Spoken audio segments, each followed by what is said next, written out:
এখন উদাহরণ হিসেবে আমি যে মানুষটার কথা বলবো, এই মানুষটা খুবই সাধারণ একজন মানুষ, কিন্তু নিজ ক্ষেত্রে তিনি ছিলেন সবার উপরে।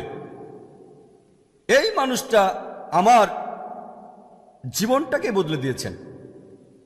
তিনি আমাকে শরীরের ডাক্তার থেকে আত্মার ডাক্তার বানিয়েছেন। আমি শিওর আপনারা এই মানুষটাকে চেনেন। তিনি হলেন শেখ আহমেদ দিদাত। আসুন ওনার উদ্দেশ্যটা কি দেখি। শেখ আহমেদ দিদাত, আপনারা যদি ওনার জীবনী সম্পর্কে জানেন, তিনি প্রাতিষ্ঠানিক শিক্ষা পেয়েছিলেন মাত্র ক্লাস 6 পর্যন্ত। যেহেতু তার সেই সামর্থ্য ছিল না, তিনি পড়াশোনা ছেড়ে দিতে বাধ্য হয়েছিলেন। ক্লাস 6 পর্যন্ত পড়ার পর তিনি পড়াশোনা ছেড়ে দিতে বাধ্য হয়েছিলেন। এই মানুষটা একেবারেই সাধারণ। তিনি জন্মানোর সময় তার বাবা ইন্ডিয়া ছেড়ে দক্ষিণ আফ্রিকায় চলে যান।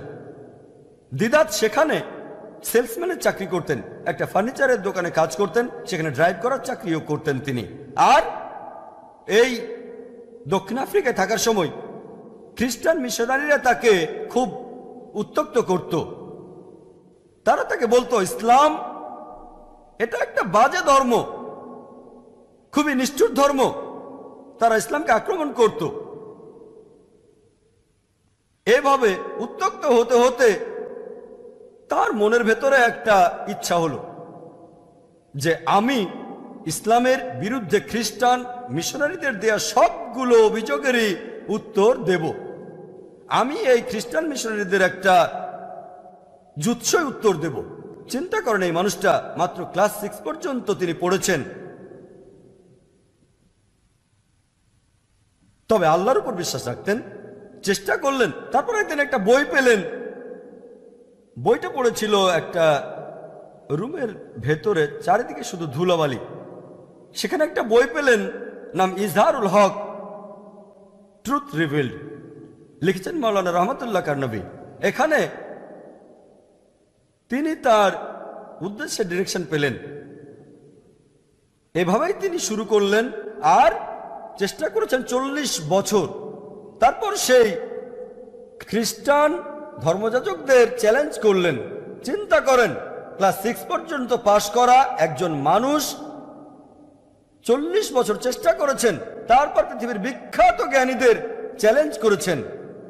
আর এভাবেই 1986 সালে তিনি বিতর্ক করলেন রেভারেন্ড জিমি সোয়াগার্টের সাথে।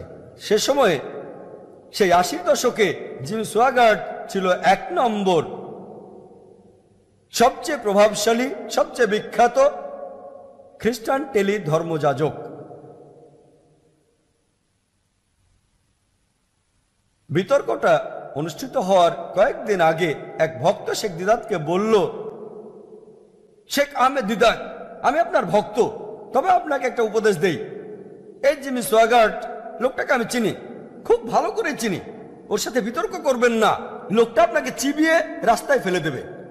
চিন্তা করুন, দিদাতের ভক্ত দিদাতকে পরামর্শ দিচ্ছে, আপনি সোয়াগার্টের সাথে বিতর্ক করবেন না, আপনি ওকে চেনেন না, আমি ওকে চিনি, সে আপনাকে চিবিয়ে একেবারে রাস্তায় ফেলে দেবে। সেই লোকটা ছিল সবচেয়ে বিখ্যাত টেলি ধর্মযাজক। টেলিভিশন চ্যানেলে তার বাজেট ছিল প্রত্যেক দিন $10 লক্ষ, এটা শুধুমাত্র টিকে থাকার জন্য। আর শেখ আহমেদ দিদাত, মাশাআল্লাহ, আল্লাহ তার পাশেই ছিলেন। দিদাত আমেরিকায় গেলেন, সেই খ্রিস্টান মিশনারি নিজের শহরে গেলেন, যে দেশে সে বিখ্যাত। সেখানে গিয়ে দিদাত তার সঙ্গে বিতর্ক করলেন। আর আলহামদুলিল্লাহ, সুম্মা আলহামদুলিল্লাহ, আল্লাহর সাহায্যে তিনি টেবিলটা উল্টে দিলেন। চিন্তা করেন, একজন খুব সাধারণ মানুষ, যিনি স্কুলও পাস করেননি, গ্র্যাজুয়েট তো অনেক দূরের কথা, তিনি পৃথিবীর খ্রিস্টান ধর্মযাজকদের চ্যালেঞ্জ করেছিলেন।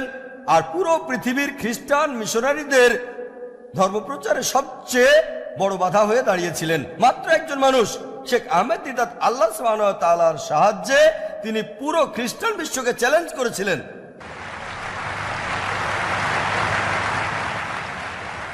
আসুন এবার ওনার উদ্দেশ্যটা দেখি, যে ইসলামিক কিনা। 1 নম্বর, এটা কি ইসলামিক ছিল? এটা কি কোরআন এবং হাদিস অনুযায়ী ছিল, আল্লাহ এবং রাসূলের জন্য ছিল? হ্যাঁ, সেরকমই ছিল। এজন্য তিনি উদ্দেশ্য পূরণ করতে পেরেছিলেন। 2 নম্বর, স্পেসিফিক ছিল। হ্যাঁ, উদ্দেশ্যটা নির্দিষ্ট ছিল। আমি ইসলামের বিরুদ্ধে অভিযোগগুলোর উত্তর দিতে চাই, এটা নির্দিষ্ট। আমি যুৎসই উত্তর দিতে চাই। অমুসলিমদের মাঝে ইসলাম সম্পর্কে ভুল ধারণাগুলো দূর করে দিতে চাই আমি।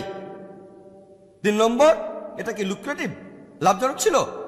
তিনি লাভ চেয়েছিলেন আখিরাতে, আর ইনশাল্লাহ ইনশাল্লাহ আল্লাহ ওনাকে বেহেশতে পাঠাবেন ইনশাল্লাহ।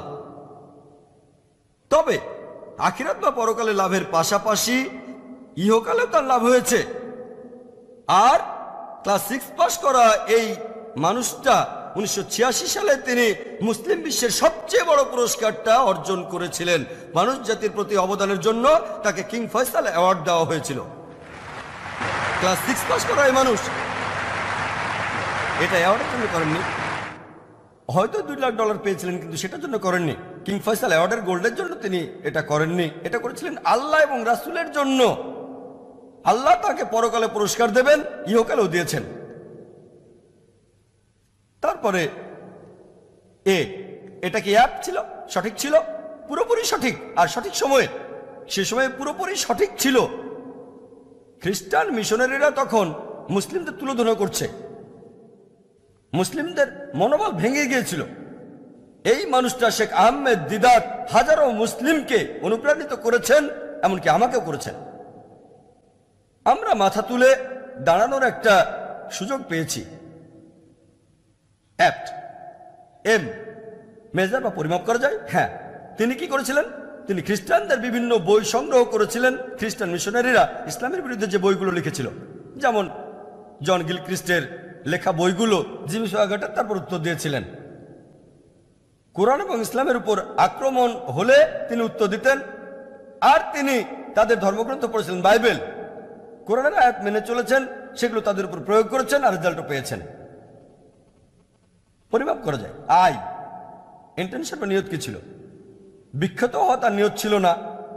কিং ফয়সাল অ্যাওয়ার্ড পাওয়া তার নিয়ত ছিল না। তার নিয়ত ছিল আল্লাহ এবং রাসূলের সন্তুষ্টি অর্জন করা। কনসিস্টেন্ট বা ধারাবাহিক ছিল? হ্যাঁ, ছিলেন। চিন্তা করেন, তিনি চেষ্টা করে গেছেন 40 বছর ধরে। ওনার জীবনী পড়লে জানবেন, ওনার অফিসটা ছিল খুবই ছোটখাটো একটা রুম। উনি একবার বলেছিলেন, এমনকি মাত্র 1000 কপি সাদা কালো লিফলেট ছাপাতে গেলেও প্রথমে তারা মিটিং করতেন, এসব আমরা মিটিং করি, এখন আমরা 1000 কপি সাদা কালো লিফলেট ছাপাতে পারবো কিনা। মাশাআল্লাহ, ধারাবাহিক চেষ্টা করে গেছেন যতক্ষণ না উদ্দেশ্য পূরণ হয়। এখন উইলমা রুডলফ আর শেখ আহমেদ দিদাতের মধ্যে আপনারা যে পার্থক্যটা দেখবেন, সেটা হলো উইলমা রুডলফের উদ্দেশ্য ছিল অদূরদর্শী, সেটা ছিল এই পৃথিবীর জন্য, কিন্তু শেখ আহমেদ দিদাতের উদ্দেশ্য ছিল দূরদর্শী, আর এটা ছিল আখিরাতের জন্য। ইনশাআল্লাহ আল্লাহ তাকে আখিরাতে পুরস্কার দেবেন। আল্লাহ ইহকালেও তাকে পুরস্কার দিয়েছেন। বেশিরভাগ মানুষই, আমাদের জীবনের উদ্দেশ্যটা কি? বেশিরভাগ মানুষের জীবনের 1 নম্বর উদ্দেশ্য কিভাবে টাকা উপার্জন করা যায়। বেশিরভাগ মানুষই, আপনারা মানুষজনকে জিজ্ঞেস করে দেখবেন, 1 নম্বর সবার চিন্তা ভাবনা টাকা কামাতে হবে। জীবনযাপন করার চেয়ে টাকা উপার্জন নিয়েই তারা বেশি চিন্তা ভাবনা করে। তারা কিভাবে কি পরিমাণ উপার্জন করে তার উপর নির্ভর করে জীবনের সবকিছু চালাতে হবে। তারা কিভাবে খাবে, জামা কাপড় পরবে, কোথায় থাকবে, কোন স্কুলে পড়বে, কোন গ্র্যাজুয়েশন কোর্সে ভর্তি হবে, সবকিছু নির্ভর করে উপার্জনের উপরে। আর এই মানুষগুলো ভাবে যে এই পৃথিবীতে আমি যদি বেশি টাকা উপার্জন করতে পারি তাহলে জীবনের উদ্দেশ্য অর্জন করতে পারবো। আপনাদের আমি ফোকাস করার কথা বলেছিলাম। বেশিরভাগ মানুষই কি করে জানেন? পাখিটার চোখে তীর মারার বদলে কি করে, প্রথমে তীর মারে, তারপর তীরটার চারপাশে একটা টার্গেট এঁকে দেয়। যে কোনো জায়গায় তীর মারে, যে কোনো কোর্সে ভর্তি হয়, গ্র্যাজুয়েশনে, তারপর যদি প্রশ্ন করেন এই কোর্সে ভর্তি হলেন কেন, এটা নিয়ে তো চিন্তা করেনি, তারপর স্পেশালিস্ট হয়, এরপর সুপার স্পেশালিস্ট হয়। এরপর তারা কারণটা তৈরি করে কেন এই কোর্সে ভর্তি হয়েছিল। প্রথমে মানুষ চিন্তা করে কত টাকা উপার্জন করবে, এই টাকার পরিমাণের উপর নির্ভর করে তারা ঠিক করে কিভাবে জীবনযাপন করবে। আমরা বেশিরভাগ মানুষ এই কাজটাই করি, বাতাসে তীর মারি আমরা, তারপর চারপাশে টার্গেট রাখি। প্রথমে আমাদের ঠিক করতে হবে মূল লক্ষ্য কোনটা, কোন কাজের উপর ভিত্তি করে জীবনের সবকিছু চলবে।